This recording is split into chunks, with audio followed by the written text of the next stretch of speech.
Denuncias advirtieron que una secta rumana operaba en Uruguay a través de clases de yoga que funcionaban como una pantalla. El caso, que fue investigado por los colegas de Telenoche, finalmente quedó archivado desde el punto de vista penal, aunque el fiscal apeló. A partir de este momento vamos a hablar de sectas, por eso nos acompaña el psicólogo y experto en el tema, autor además del libro Sectas y Manipulación Mental, Álvaro Farías. Bienvenido. Muchas gracias. Bueno, hablamos de este caso reciente, esta secta liberada por un rumano que era buscado por la Interpol. Pensando en esto, Álvaro, ¿qué cosas se repiten en una secta? Lo fundamental desde el punto de vista de la psicología, porque va a depender de dónde se lo aborda el fenómeno. El fenómeno de las sectas es un fenómeno de frontera, es decir, que se lo aborda de distintos paradigmas, sociológico, psicológico, desde la fenomenología de la religión. Es decir, dependiendo del paradigma al cual se lo estudie, uno va a hacer hincapié en determinadas características del fenómeno.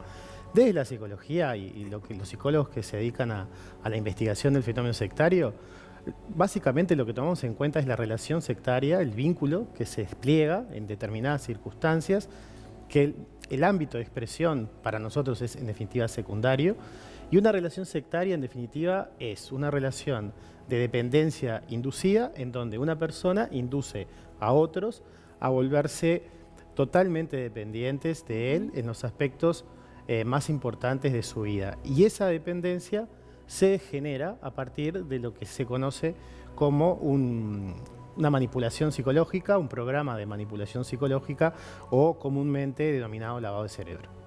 Entonces, la característica distintiva es esa, allí donde hay abuso psicológico, manipulación psicológica o lavado de cerebro, que es la manera que popularmente se lo conoce, allí estamos en presencia de fenómeno sectario. Claro.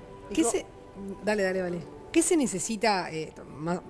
Nos explicaste un poco justamente lo que vendría a ser un fenómeno sectario, pero ¿qué se necesita para que una persona entre en esta dinámica? Que esté vulnerable, que esté pasando por un momento específico de su vida. ¿Qué es lo que, por qué está fértil, digamos, una persona para poder entrar? Sí, se tiene que dar una serie de factores, ¿no? Sin duda que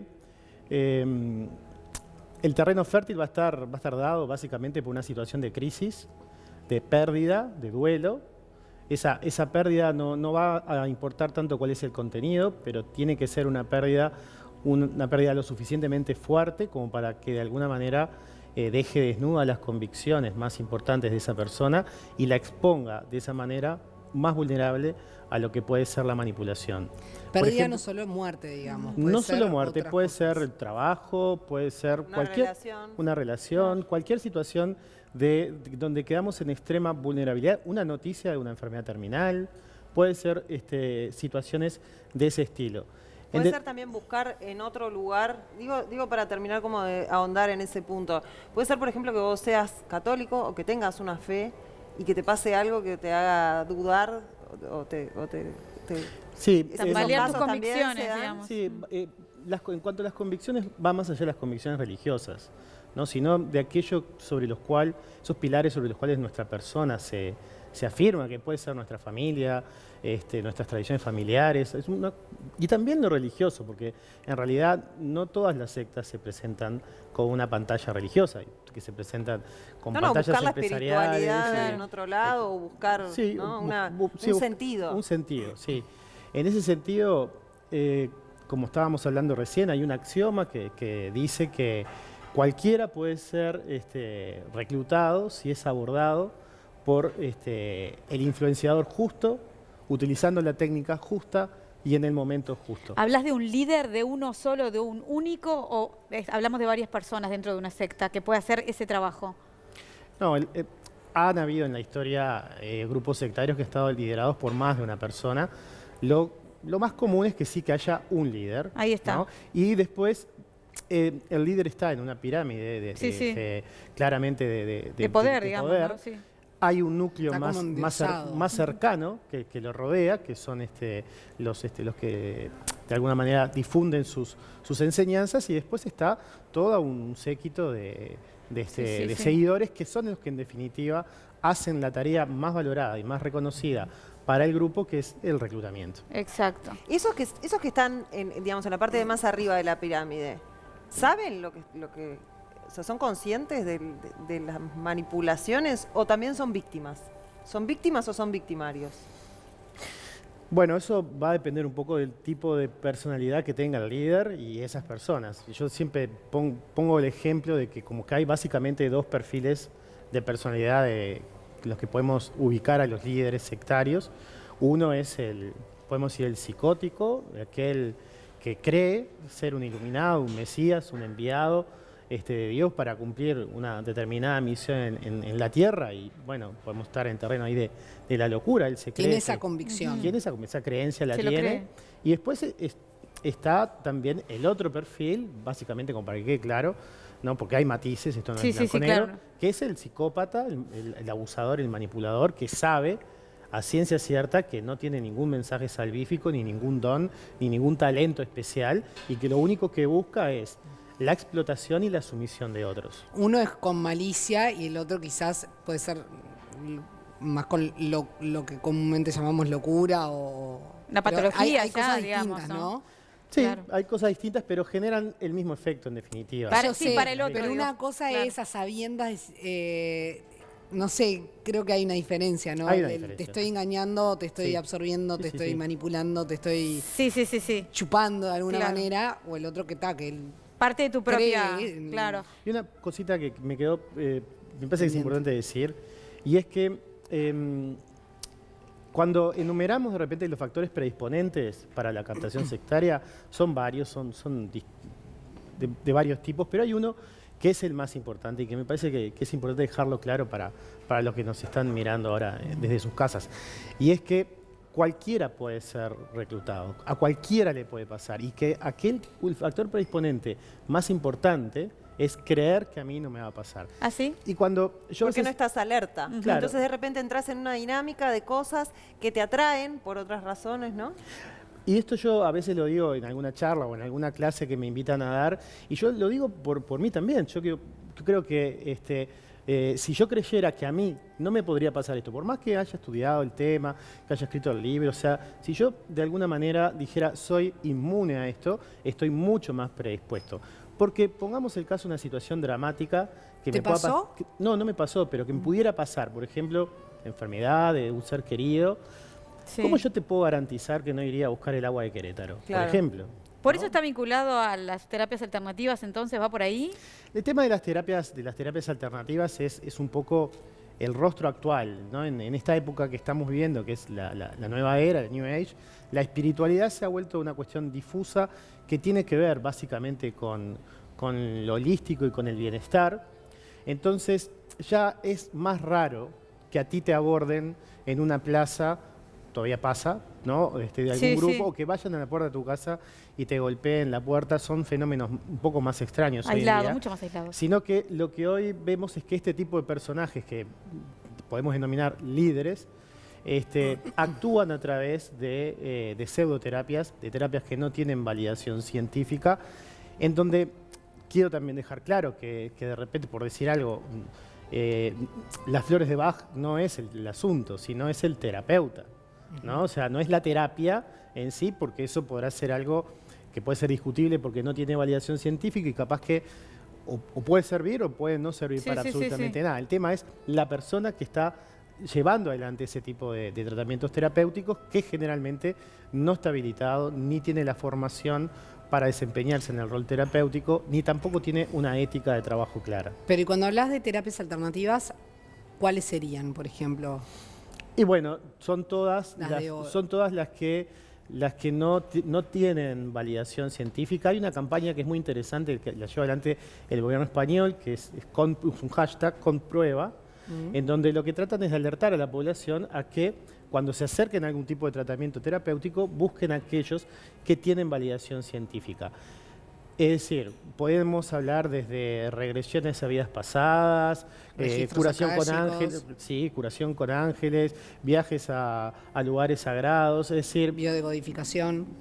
Sí, o sea, toda esa gran paleta de colores que aparece hoy en la oferta terapéutica y que no tiene validación científica y pueden estar guiados en algunos casos por personas que tengan las características de líderes sectarios y por lo tanto generan lo que se llaman derivas sectarias. Hay un estudio muy interesante que... Porque bueno, me quedé pensando, Sí. ¿cuántas personas se necesitan para que sea una secta? Dos.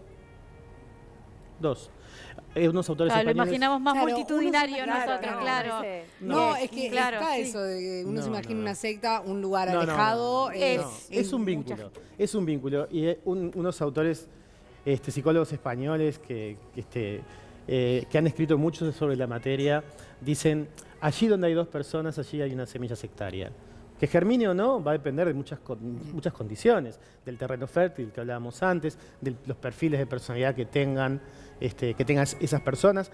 Generalmente una secta empieza con dos que de alguna manera uno que cree que tiene un determinado misión especial en la vida, ¿no? Eso colusiona con otro y de alguna manera empieza como el mensaje a circular. Si Pero yo- en realidad hay sectas de dos. Pero, Y ahí, si yo, por ejemplo, tengo un familiar que lo veo como metido en algo raro, por decir algo, lo que pasa es que también es difícil, ¿no? Porque también es juzgar al otro, ¿no? Pero bueno. Pero por algo decir, que por lo menos no entendés. o- ¿cuáles son los síntomas que yo puedo tomar y qué puedo hacer para ayudarlo? Porque una vez que Bien. entra es muy difícil de sacar, ¿no? Después Una- pasamos a esa parte, pero digo, ¿cómo podemos verlo? Sin ponernos Bueno, en primer- paranoicos tampoco, ¿no? No, en primer lugar, me parece que es importante tener en claro que este fenómeno tiene que ver con cortes, ¿no? Con separación. Entonces, si vemos que tenemos un familiar que hace 40 días que no nos habla, porque al grupo terapéutico, por seguir en esta línea que va, le impusieron una cuarentena familiar, entonces ahí abrir los ojos. También abrir los ojos cuando de repente determinadas prácticas espirituales o también pseudoterapéuticas, en vez de ser complementarias, como deberían ser, se pasan a ser alternativas. Entonces, dejar los tratamientos médicos, dejar los tratamientos convencionales, Claro. para de alguna manera solamente volcarse hacia este camino espiritual o esta oferta terapéutica que en realidad es como una verdad que ha estado oculta durante miles de años y que ahora florece. Es decir, cambios en el ritmo de vida, en la forma de vestirse, en el lenguaje, si deja el trabajo, si empieza Lo económico también es muy importante, Lo ¿no? Hay eco- gente que ha perdido todo. Sí, hay gente Sí. que ha perdido todo.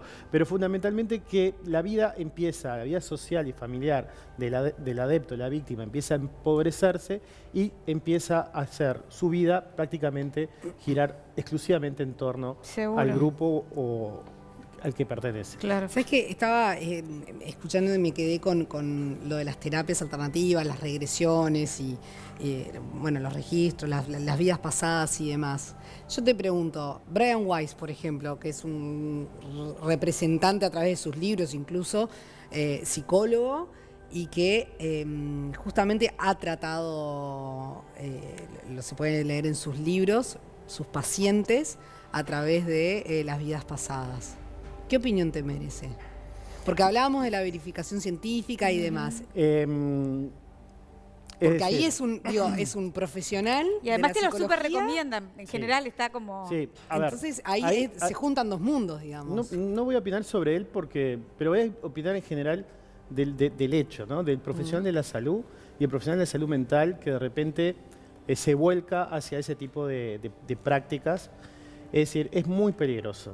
Es decir, esto es una opinión mía. Creo que uno de las cuestiones más peligrosas es el psicólogo gurú. Creo que ese es un problema muy grave. Porque claro, a ver, esto puede resultar también una cuestión comercial, en el sentido de que aquellas terapias tradicionales, con validación científica, de repente no tienen el atractivo para el público que puede tener algunas otras ofertas terapéuticas que tienen que ver con esta cuestión New Age o espiritual. Entonces, quizás algunos en la que van tentación... y pegan en otro lugar, digamos, porque de cosas más inexplicables. Eso decís, ¿no? No, o sea, la psicología tradicional, digamos, el psicólogo tradicional demora más el trabajo, es más trabajo de repente, ¿o no? No creo que demore más ni que sea más trabajo, incluso creo que hasta es más barato a la larga. Pero yendo a la pregunta tuya, es decir, hoy en día nosotros estamos en el siglo XXI, ya bien adentro del siglo XXI, ¿no? Y todos usamos este tipo de aparatos y estamos con acceso a la tecnología y al confort que la tecnología nos representa.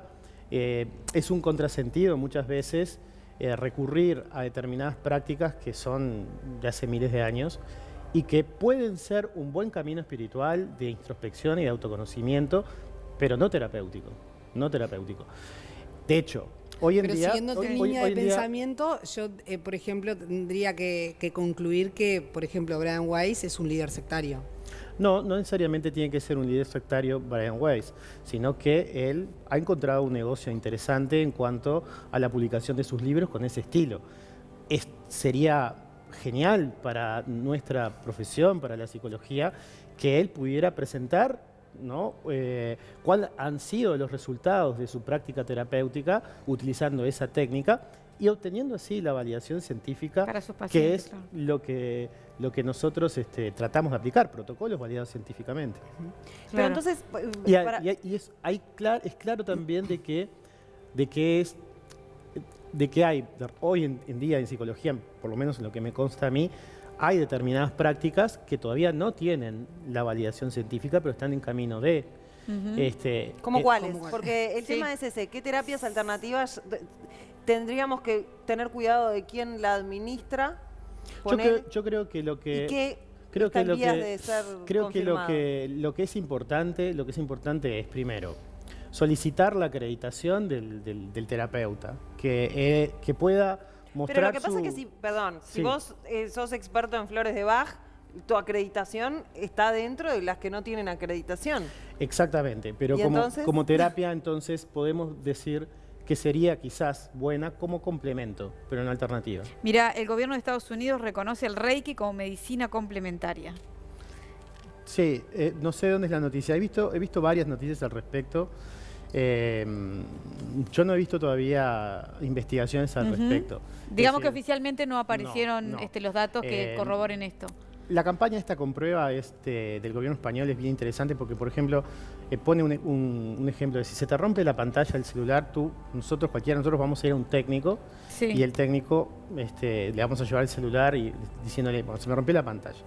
Si el técnico agarra y empieza a hacer unos pases, seguramente cualquiera de nosotros diríamos, no, voy a otro técnico que me cambie la pantalla del celular. Y sin embargo, de repente, con nuestra salud y con nuestra salud mental y nuestra salud en general, no tenemos ese cuidado. De repente nos quedamos en determinadas cuestiones que pueden ser de pensamiento mágico, que no está mal en determinadas circunstancias, porque a todos porque a veces creo que lo necesitamos, pero sin abandonar lo que nosotros sabemos que tiene resultado. Claro, que está comprobado ¿Y tú científicamente. alguna vez sustituyendo una por otra, pero como complemento, has hecho alguna terapia alternativa? No. No, nunca. No. ¿Nunca te llamaron la atención No, entiendo que... Por curiosidad, por lo menos. No, o sea, sí las he estudiado, algunas, son muchísimas, es imposible saberlas todas. Sí, vienen de diferentes orígenes y diferentes... Creo que, es decir, cuando viene a la consulta una persona que tiene vida espiritual, ¿no? que cultiva su espiritualidad, claro. fe religiosa o espiritualidad en líneas generales, el trabajo psicoterapéutico es como que la espiritualidad es una herramienta más. Claro, ayuda un poco más. Ayuda más. Que otras personas que de repente no lo tienen. Pero, ¿qué pasa? La ética de la consulta hace que determinadas creencias, ideologías, posturas personales del terapeuta necesariamente tienen que quedar fuera del consultorio. Claro. Porque el riesgo es influenciar al otro. Seguro. Y ahí, en ese influenciamiento, podemos caer En eso es lo que decías, el psicólogo gurú. Exactamente. Seguro. Y decime una cosa, cuando hablamos de alguien que se involucró en una secta y que tiene determinadas consecuencias para esa persona, ¿cómo ese camino que se hizo, cómo se revierte esa situación? Porque algún efecto tiene a posteriori en su salud, en sus miedos, en sus certezas, en sus fortalezas, o sea, incide en la vida de esa persona. ¿Cómo se vuelve atrás?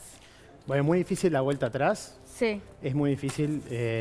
La vuelta atrás no va a ser una vuelta atrás que no deje secuelas de algún tipo. Lo que queda más herido siempre es la capacidad de depositar la confianza en otro. Claro, sí, Si es víctima de algún tipo de grupo espiritual o grupo que tenga algún tipo de presentación religiosa, esa persona de alguna manera va a quedar como quemada para ese tipo de experiencias, y la dimensión espiritual es una dimensión importante de la persona. La vuelta atrás es difícil, pero es posible. Y también, de alguna manera, es posible a través de un tratamiento que lleva un tiempo medianamente largo, pero nunca va a ser como esto no pasó. Es decir, hay personas que me han dicho a mí, bueno, yo quisiera olvidarme de esto, no volver, no tener recuerdos de esa etapa de mi vida. Bueno, no se puede arrancar la hoja. También creo yo que arrancar la hoja no es algo positivo. En general, en la vida. En la vida. Sí, Bueno, con este pensamiento perfecto para cerrarnos, vamos. Muchísimas gracias por haber venido, Álvaro. No, por favor, gracias a ustedes. Y por toda la información que nos Gracias. Que nos dejaste. brindaste.